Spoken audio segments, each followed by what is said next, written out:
Hello and welcome to Patrick's Models and Transport and Car Reviews.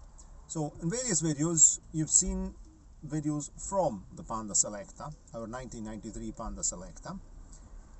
Today we're going to talk about the Panda Selecta. So the Panda Selecta, this is a 1993 Panda Selecta.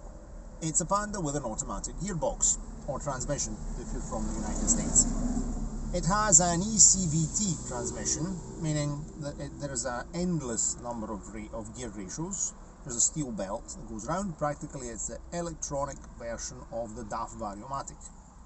The Fiat ECVT transmission is a joint venture.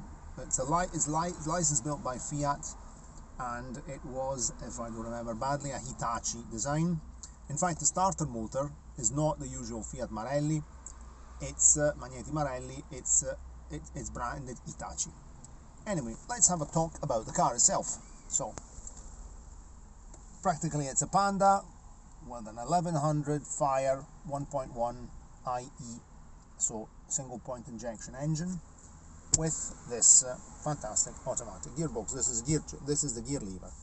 So, the car, of course there's P, reverse, neutral, drive and low.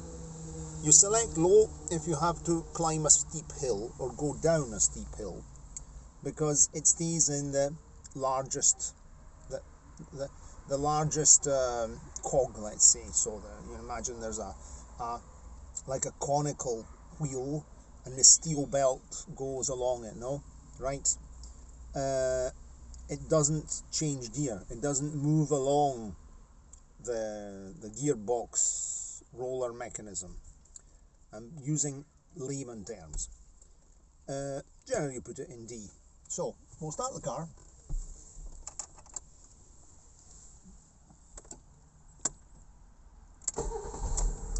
You don't accelerate because it's Euro 1 injection. You don't need to do that.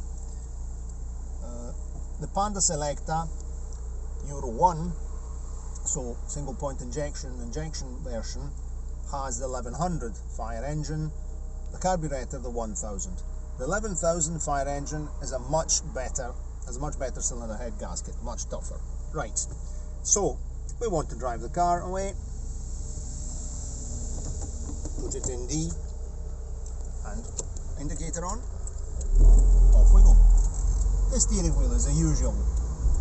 You hear that the car is now gradually getting less noisy, and the fuel consumption is very good. You can do in mixed traffic conditions, motorway, out of town roads, etc., even 21 kilometers with 1 litre of petrol or gasoline. The rest of the car is just a Panda. This car here, it doesn't have its original interior because the car was upgraded, modernized at one point. It would actually have a 4-spoke steering wheel. It got a different steering wheel, and then I fitted the 2-spoke Panda steering wheel because it's the one which I find most practical and the one I like most. So, considering now we're slowing down, you can hear that the engine, if I do kick down,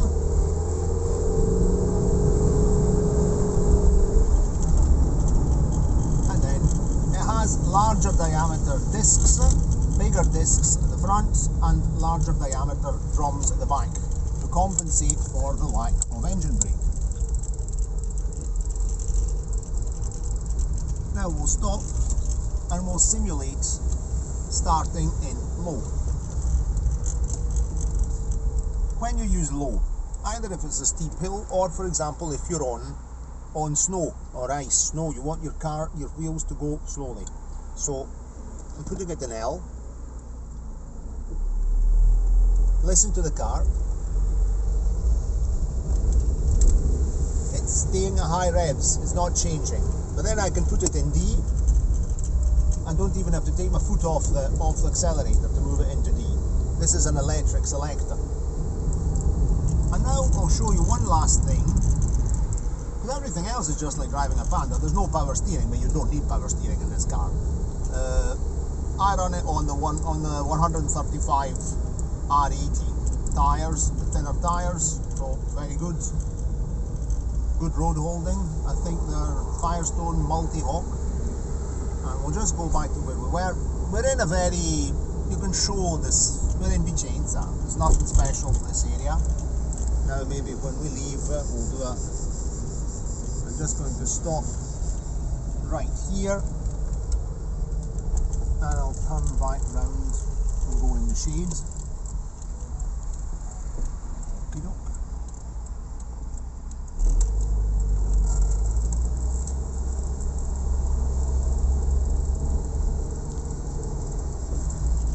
I'll show you a thing now. I'm going to stop.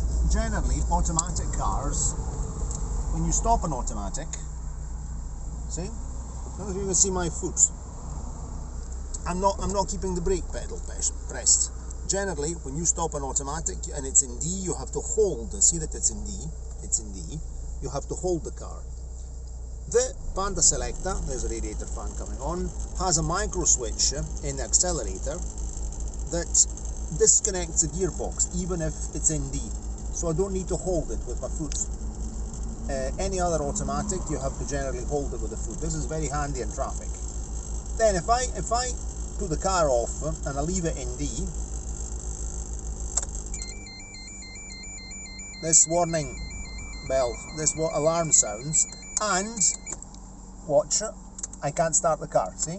Look at the ignition. It's silent. It doesn't start. Because I can't start it in D. I can start it in N. It's in N now. I can start it in N to be able to tow the car for any reason, and I can also start it in P. If I stop it in P, the alarm doesn't sound. Okay, and now we'll just go on our way, put it back in D, and off we go. So that, then we'll look in another video, we'll have a look in the bonnet, and I'll actually show you what the gearbox looks like, and we'll maybe even check the gearbox oil level and things like that, because in the end this is a Panda with an automatic gearbox. That's what's important. The automatic gearbox is very important. It's a good gearbox for transmission. It's very important to do your regular maintenance, meaning every 50,000 kilometers to change the gearbox oil, have the filter cleaned, etc. It's not like a manual gearbox that you can keep going. Otherwise, you'll destroy the gearbox and that's it, game over. They didn't sell very many here in Italy because it was more expensive than a normal Panda. People who were buying Pandas were looking for a prime mover cheap car, and but they sold more abroad.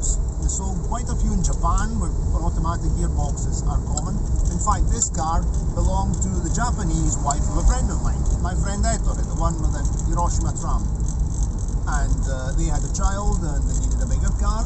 She bought an automatic Citroën C4, if I don't remember badly, and I bought the car from Ettore. So the car remained in the circle of friends. So I hope you enjoyed this video. Cheerio, and see you next time. And now we'll give it a wee kick down